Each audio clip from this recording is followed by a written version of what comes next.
You're listening to the Veterinary Innovation Podcast. You're listening to the Veterinary Innovation Podcast. My name is Shawn Wilkie, and along with my awesome co-host, we interview the innovators in this space every week. Ivan, please go ahead and get us started. Hey, I'm Ivan Zach. I'm excited to introduce a colleague of mine, Dr. Serena Nayee. Dr. Serena is an inclusive veterinary entrepreneur, consultant, and leader with 3+ years of experience in small animal wellness, illness, and urgent care, and 5+ years of experience in leadership roles.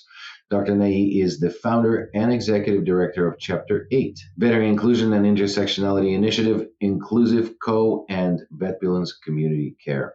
Dr. Nayee hopes to make veterinary medicine more representative and accessible via incremental care and inclusive education. Serena, welcome to the show. Thank you for finding the time. Thank you so much for having me. I really appreciate it.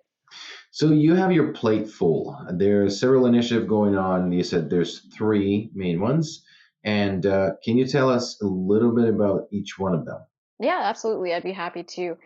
So I guess it would probably be most helpful to go in chronological order. There's kind of a different reason for each of these organizations being founded, but they all kind of feed into one another. So I graduated from the University of Georgia College of Veterinary Medicine in 2020. And at that time, I knew that I wanted to be involved in, public health policy and essentially changing the field for what it is based on my own personal experience as a queer Indian American woman in veterinary medicine, as well as my professional experience right out of school, getting involved in urgent care. I realized that there wasn't necessarily a community where multiple underrepresented groups could come together to better understand one another through an intersectional lens, to create the much needed systemic change in our field. So because of that, I created Chapter 8, where the Roman numerals 8, or VIII, stand for Veterinary Inclusion and Intersectionality Initiative. So that is a officially 501c3 nonprofit organization focused on enhancing access to care and education at the intersection of marginalized pet parent and veterinary professional communities. And we do so by way of inclusive professional education, community education, and financial accessibility for marginalized pet parent communities. So that is all in all Chapter 8. We have existed since 2020, so this is our 3rd year of doing what we're doing, and I'm really, really happy to see its growth over time. Started off, very small and not really knowing quite where it was going to go, but definitely happy to see how much it has grown over time. And with, being in small animal urgent care right after school, I realized that there was, a pretty significant need for accessible illness care. When we talk about access to care, oftentimes we have this focus on preventative care, which is, extremely important, but unfortunately, what's overlooked is illness, emergent, and specialty care. And that creates opportunity, unfortunately, for animals to be surrendered to shelters due to lack of access to illness care. So I decided to go ahead and found Vetbulance Community Care. I've been joined by 2 other founding partners, Kiyomi Beach and Paul Stringfield. And at this time, we are focused on building an inclusive urgent care. So our model is essentially to partner with existing preventative care practices and, share space to be able to provide low-cost urgent care during the hours that they are closed. So during the afternoons, evenings, and weekends, and still being able to work with the same marginalized communities that are in need of these types of services, but being able to do so in more environmentally sustainable as well as financially sustainable way. And because we're able to, reduce our startup costs in that regard, our goal is to be able to scale and with each clinic offer early entrepreneurship opportunities as well as leadership opportunities to underrepresented individuals in veterinary medicine. So that is the Vetbulance Community Care. A portion of the profits that we plan to, be able to make through Vetbulance Community Care will go back into Chapter 8. to be able to provide, those different means of accessible care to the community. So those are the two main organizations that I'm doing the most work with. InclusiVet is a relief veterinary clinical and consulting services company that I started in the interim. And the reason why is because there's not really a ton of money in startup, as I'm sure y'all are both aware of. And especially also with doing the nonprofit work on the side, that's all voluntary. So I wanted to start something kind of in the in-between era where I could still, make a living. So that's why I founded InclusiVet, to provide relief services to low cost and or underrepresented owned or managed clinics to enhance access to care. There's a lot going on since 2020. I'm very excited and interested to hear about the Vetbulance, because that's essentially what we started doing with Galaxy. We had a bit of a pivot, and we partnered now with one vet in Canada, and we successfully launched a month ago a clinic in existing facility. So there's a lot of interesting questions that I have about that. Do you partner with them after hours? Are there any overlap in the hours? And what are the difficulties that you're finding in managing a different team coming into someone's facility? Do you, because what we found is that it's kind of like you really need to adapt with their flow, and it's really depending on how well you partner. And in general, I mean, I'm not formulating the question clear here. There's many questions that I have, but how easy do you find it to partner with someone who already has the clinic and then just step into their sort of home after hours, and how comfortable they are to do that with you? So I have been pretty intentional with establishing a relationship with the potential partners before, we really go into deep discussion on negotiating for partnership through InclusiVet, actually. So through being able to provide relief services to those clinics, I've been able to establish relationships with those clinics and get a better understanding of what their needs are, what their flow is. And I do so with Paul Stringfield, who's an RVT candidate and also a veterinary assistant. So we go in together to get a better understanding from, veterinary perspective, veterinary assistant perspective, what their flow looks like, what are their most common, cases that they're seeing, and where the need is for illness care. So we really are intentional about getting to know the community as well as getting to know the clinic and establishing, strong relationship based on trust first before we really get into that conversation of, partnership. In terms of overlap, there is planned to be, probably 1 to 2 hours of overlap, but over the weekends, no, we would not expect to have any overlap, just because they are preventative care clinics, and often low-cost preventative care clinics are not going to, unfortunately, be offering services over the weekends. That's great and very interesting. And I think there's a lot of things that I want to unpack, but the thing that I'm most interested in is this element of leadership and a bit of an understanding of kind of like your background and your passion for that. Because I think after speaking with thousands of people in this industry, it seems to be one of the kind of missing components in a lot of people's organizations. So why are you so passionate about it? What did your experience look like before VetMed, if that's where it came from?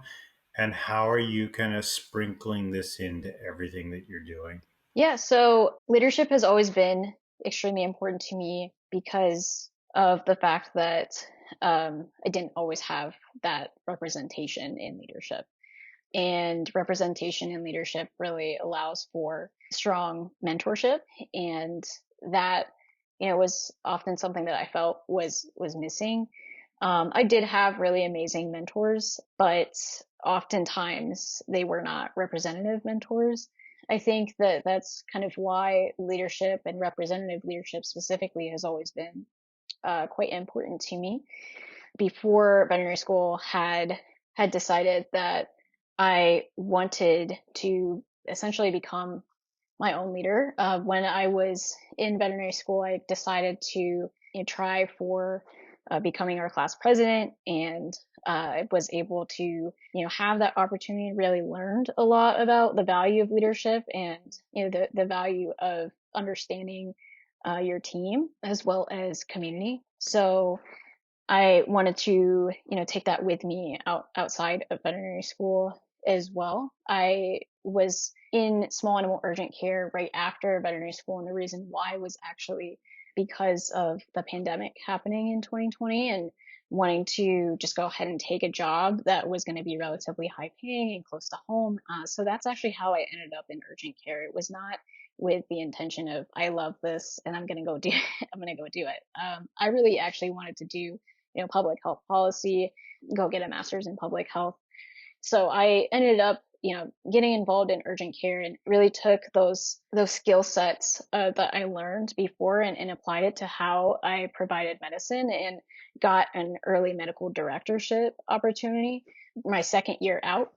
And while I'm thankful for that opportunity for leadership, it taught me a lot. It really showed me what I want to be able to create for somebody else in in a more structured manner. So I decided with Vetbulance that, it is very, very important to be able to have that experience and to offer that in a representative way with, proper structure. But ultimately, for us to change how veterinary medicine is in terms of diversity, equity, inclusion, and belonging, we do need more representative leadership, as well as, creating more financial accessibility to this profession. And oftentimes those positions of leadership and entrepreneurship are going to be what changes the game for people to feel comfortable pursuing this profession. So how we plan on doing that is with each clinic, we would collaborate between Vetbulance and Chapter 8 to create an inclusive internship opportunity where an underrepresented individual would have the opportunity to learn to become an early leader, early representative leader, as well as an early equity owner, and therefore entrepreneur. So they would have the opportunity to take that on and to be able to provide accessible care simultaneously. So that's kind of how we are, planning to change how veterinary medicine looks and how overall medicine is provided. That's awesome, and I'm very curious about more tactical things, because this model of partnering with the veterinarians and of this in hospitals, I've seen that in the UK. So there's a group there that's called Vets Now that's done it at scale. They've done it multiple times in the UK, and it was very successful. But a couple of things that I'm kind of bumping against, and I'm interested in how you're solving or planning to solve things of sharing the space. Because there is a very low upfront cost in doing that, but then you're stepping into a lot of, let's call them outside of utilities, rental things. And so what is your model of partnering? Is it just you're paying rent, you're sharing revenue, you're sharing equity with the veterinarian, and how do you reconcile, all this sort of operational little consumables and things like that? Because coming in with your own inventory would be pretty difficult in that scenario. How does that work, and how do you reconcile with them the consumable side of things? What's the partnership model too? Yeah, so that's really amazing. I didn't know about Vets Now, and I'm actually curious to learn more about what exactly you're doing as well. I've been with the Galaxy Vets, kind of coming into an existing clinic and providing services after hours too. It's always really great to see other people, kind of utilizing that same type of model, because it ultimately does help enhance access to care. And in terms of what exactly the model looks like, it really depends on the partner's needs and what their preferences are. So right now, we're in the process of finalizing our negotiations with our partner, and what we have discussed with them is more so a basis of, yes, paying rent and including, costs of renting equipment, utilities, renting the space. So kind of projecting exactly how much that would cost. But, as a component of our partnership, deferring out rent for a specific time period. And yes, we've also discussed revenue sharing versus, essentially a loan with interest. So it depends on the partner, because what we have discussed with one partner is different to what we've discussed with another. It depends on what their needs are, and as well as, are they a nonprofit organization? Because that also kind of limits like what type of partnership that would entail. A 501c3 is going to be different to, a benefit corporation or for-profit corporation. So it really depends, but mostly, what we have talked about is the rent sharing model as well as revenue sharing too. So the Chapter 8, that's a nonprofit arm, and how do you see that? Because one of the, again, there's so many similarities. So one of the mission statements that the LXC has is providing access to care to pet where and when they need it. And it's not only about the access to care in terms of monetary availability, but also through urgent care when and where they need it. Because you see a lot in North America right now where the appointments are booked for wellness appointments, 3-6 weeks out. And then when someone is ill, there's just no space in the appointment. So the urgent care model, I think, is erupting. There's quite a few models out there. They're all interesting. I'm kind of following them. But how do you see the nonprofit weaving into this whole picture, and how does it, through the nonprofit initiative, how do you envision providing the access to care? So I think that what you're saying is that we should partner. Because I think that there's a lot of intersectionality between what y'all are doing and what we're doing. I would love to talk to you more about all of this. I would say that the way that what the nonprofit arm is doing, how that intersects with what we're doing with the benefit corporation with Vetbulance, would be through 3 core pillars. One would be inclusive professional education. So being able to collaborate on that sort of internship that we were talking about earlier to create an early opportunity for medical leadership and entrepreneurship for underrepresented groups. And the other component of that would be inclusive externship opportunities. So creating funded opportunities for underrepresented groups to be able to learn more about access to care. And Chapter 8 would be the funding arm of that to ensure that students don't have to essentially pay to learn, pay to have to travel to the place, pay for their food, pay for their lodging, all of that, because the expectation right now is for pre-veterinary students, as well as veterinary students who are in debt, to go out of their way to find these opportunities and have to pay their way into it. So right there, we're talking about lack of access to education. And Vetbulance would be one of the host locations for those externship opportunities. So for those students to be able to rotate through and learn. Our goal is, of course, with our partner, for students to be able to rotate through not only, the Vetbulance hours, but also through our partners' hours too. So that way they learn more so a spectrum of care in an accessible way.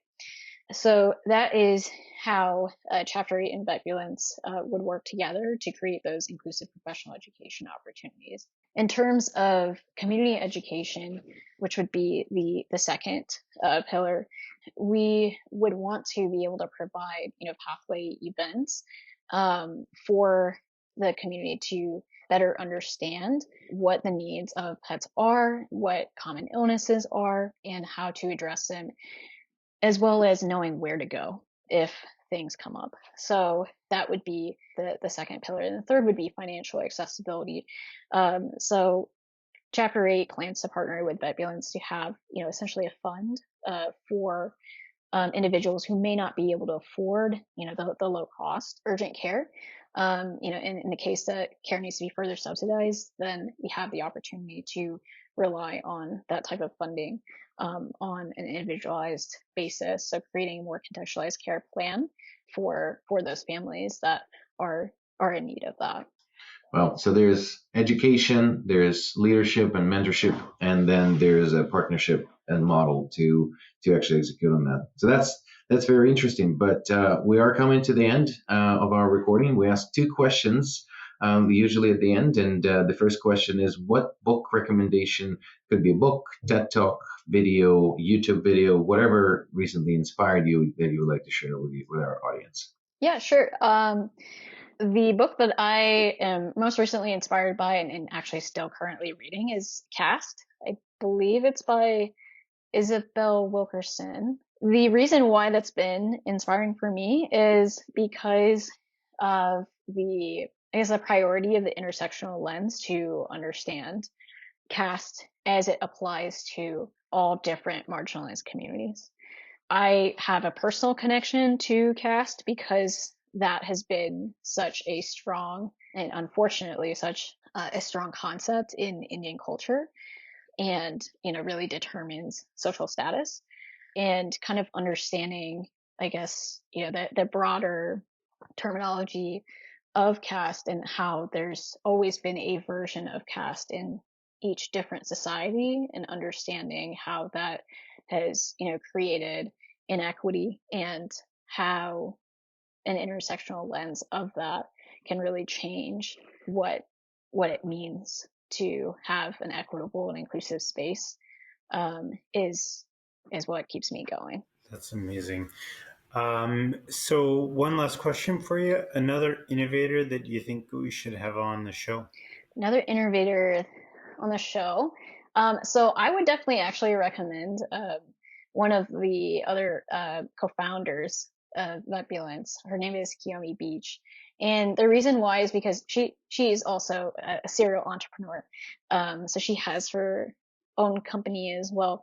She's really good at intersecting social justice with entrepreneurship, equity and entrepreneurship, and applying that to veterinary medicine. So she's had experience in preventative care in veterinary medicine, but she is actually not a veterinarian. So I think her point of view is very interesting because, again, it's that intersectional lens of how we can change healthcare, and more specifically veterinary medicine, to become a more equitable space. Thank you so much for listening to the Veterinary Innovation Podcast. If you want to hear about our new episodes, please follow us on any social media channel. Also, you can check out our website at veterinaryinnovationpodcast.com. See you next week.